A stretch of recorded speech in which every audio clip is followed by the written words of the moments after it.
The laughter reached me before I even stepped through the doors. It spilled out of the grand ballroom, shining under hundreds of soft, golden lights. Music pulsed from the live band, mingling with the clink of champagne glasses, the click of heels on marble, and chatter that rose like steam in a pressure cooker. Before we dive in, I want to hear from you. What would you do in this situation? Be honest. Drop your thoughts in the comments below. We read every single one. Let's get started. I walked in alone, heads turned, not because I was late, not because I was dressed differently, but because in their eyes I had no business being there without anyone by my side. There she is, someone near the bar muttered. Wow. My cousin Elise snickered. Brave of her to show up solo. She couldn't even find a date. My sister Rachel whispered to the woman next to her loud enough for the room to catch it. It's honestly sad. I didn't flinch. I just kept walking. The navy blue dress I wore wasn't designer. It wasn't new. I'd stitched it myself after work for 3 nights straight because rent came first and life didn't come with safety nets. My heels were borrowed. My nails were bare. My lipstick drugstore red. But my spine unbreakable. The scent of roses and expensive perfume was thick in the air. Every table was set with crystal, the chandeliers dripping elegance, and the stage was dressed like something out of a magazine. Rachel's wedding was the most extravagant event my family had ever thrown. She was marrying Greg Madison. Wall Street legacy, 3rd-generation wealth, enough charm to make the papers. And me, I was the forgotten daughter. The one who left home without a trust fund or a real job. The one who worked at a used bookstore downtown and didn't post luxury photos online. The one they tried to erase from holiday cards. I made my way to the corner of the ballroom to the table labeled distant family and plus ones. Alone. No one offered a greeting. Not my parents who avoided eye contact from their VIP table. Not my brother, who once called me his best friend, but now didn't even nod. The air was stiff with judgment. I'd barely pulled the chair out when Aunt Nancy leaned over from the next table and asked with a smirk. So Clara, still single, I looked up, still breathing. She gave a tight-lipped smile and turned away. I sat, stomach twisted. Rachel had made it clear I didn't belong here. Inviting me was just to keep appearances clean, a formality, a reminder of who won. But I refused to break. Then it happened. The ballroom doors, massive, ornate, and gold-handled, swung open with a loud boom. Conversation stopped. The band missed a beat. Everyone turned. Standing in the doorway was a man in a tailored charcoal gray suit, raindrops still clinging to his jacket, hair tousled. Tie loosened just enough to make him look like every woman's dream. He stepped inside like he owned the room, confident, focused, unstoppable. And then his eyes found mine. My breath caught. He strode past gasping guests, heels sharp against the marble, straight toward my table. I stood on instinct, completely frozen. He didn't hesitate. He took my hand in his, leaned close, and said with a warm smile, "Sorry I'm late, love." I blinked. He whispered just for me to hear, "Play along." Then louder to everyone else. He turned with charm carved from diamonds and said, "Traffic was a nightmare. But I could miss celebrating your sister's big day." The entire ballroom seemed to hold its breath. "I'm Nathan," he said, glancing toward my father and Rachel, Clara's fiancé. A fork clattered onto a plate somewhere. Gasps swept through the room like a gust of wind. Rachel looked like she'd swallowed a brick. Greg's expression shifted. My mother's mouth opened and closed like a fish. My father's jaw ticked. Nathan gave me the softest smile, reassuring, safe, powerful, and I realized this wasn't just a performance. This was the beginning of something they'd never see coming. For a few seconds, nobody moved. Not a single soul in that ballroom knew what to do with the image now standing in front of them. Me, the so-called family embarrassment with a billionaire gripping my hand like I was his entire world. Then came the whispers. "Fiancé. Since when?" Is he serious? That's Nathan Hale, right? From Hale Holdings. My heart pounded. Nathan Hale. That Nathan Hale. The name wasn't just recognizable. It was legendary. A tech billionaire who dropped off the Forbes list not because he was losing money, but because he bought the media company that published it. He was real, standing right beside me, holding my hand like it belonged there. Rachel's face twisted. She stepped off the wedding stage in her glittering ivory gown, heels tapping fast across the floor, her perfect bride smile gone. "What the hell is this?" she hissed, barely keeping her voice low. "You brought a fake fiancé to my wedding." Nathan didn't flinch. "Fake?" he asked smoothly. "That's a bold assumption for someone who didn't even know her sister still speaks fluent French, owns 3 patents, and volunteers on weekends." Rachel blinked. He turned to her groom. "Greg, right? Pleasure. I've read your quarterly projections. Bold to bet on that merger next year. Might want to reconsider the tax implications, though. Just a thought." Greg stiffened. I didn't say a word. I just stood still, barely breathing. Nathan looked at me again, his voice suddenly soft. "You okay?" I nodded slowly, barely keeping up with what was happening. He smiled, and it felt like a shield. "Good. You looked so alone when I walked in." "I couldn't let that happen." Gasps again. Now louder. My father stood, his voice cutting through the room. "Nathan Hale, you expect me to believe you're dating her?" Nathan's jaw tensed slightly, but his voice was calm. "I don't need to explain myself to you. She's been nothing but a failure," my father said coldly, waving a hand. "She walked away from the family, threw away opportunities. She's the reason her mother—" "Enough," Nathan snapped. An entire room froze again. His eyes darkened. "If you think raising your voice or rewriting her story will intimidate me, try again." The silence after that was suffocating. Then he turned to me, his voice gentle again. "Can we step outside?" I nodded. He led me out of the ballroom, past waiters and stunned guests and half-full glasses of champagne. When we reached the garden terrace lit with fairy lights, I finally pulled my hand back and whispered, "Why are you doing this?" Nathan looked down at me, hands in his pockets, tone honest. "Because I was there 3 weeks ago," he said at the bookstore. "You gave me the last copy of Bel Canto. You said it was your favorite and told me to keep it, even though it was a first edition." My heart stopped. "You said some stories deserve to be held, not held." And then you smiled and went right back to shelving returns while your coworkers mocked you for talking too much. I stared at him. "You remembered me." "I never forgot you," he said. "You were kind. You saw me when I was trying not to be seen." My throat tightened.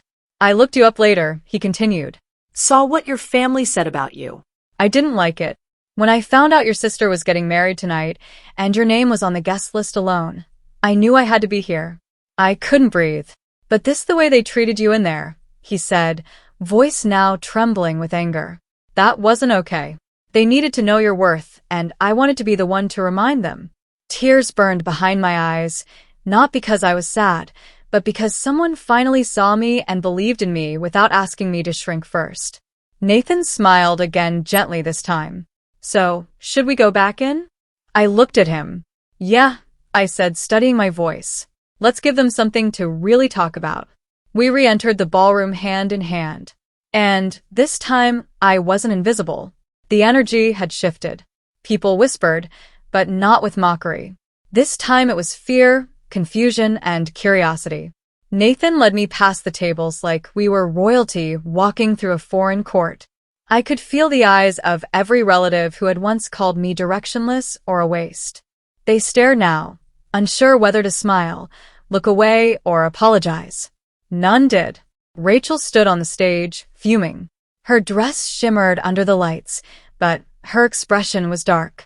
She leaned into Greg's ear, whispering something sharp. He nodded reluctantly and stepped down toward us with a stiff smile. "Mind if we talk?" he asked. Nathan let go of my hand, but stayed close. "Depends on the topic." Greg forced a polite grin. "I don't know what this is. Some dramatic entrance for attention, maybe. But I'd rather not have the press spin it the wrong way." "I'm sure you understand." Nathan cocked an eyebrow. "Oh, I understand exactly. You're worried my presence at this wedding might overshadow your big moment." "It's their day, Nathan," Greg said coolly, eyes darting to the phones already out. "Let's not make it about whatever this is." Nathan looked at me, then back at him. "You're right. He turned, raising his voice ever so slightly. Attention, everyone. I apologize for interrupting earlier. I'd like to make something clear.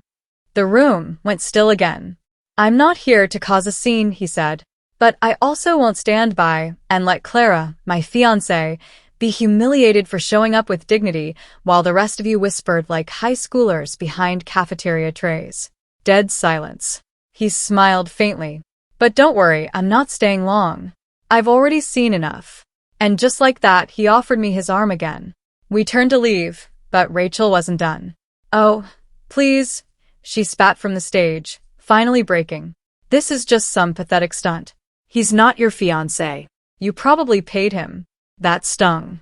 Not because it might convince others, but because I knew Rachel meant it. Tell them, she continued. Tell them the truth, Clara. That you begged some stranger to show up here just to make yourself feel important. I turned slowly. All the air left my lungs. But Nathan didn't let me speak. He stepped forward, his voice like ice. No, but I did offer to invest in her nonprofit, the one you all ignored when she pitched it during the family fundraiser last year. Rachel's face drained of color. You remember that, right? Nathan said she wanted to create a community reading program for underserved schools. She submitted proposals, followed up, got nothing but radio silence from her own family. My mom stood now. That's not fair. No, what's not fair? Nathan snapped.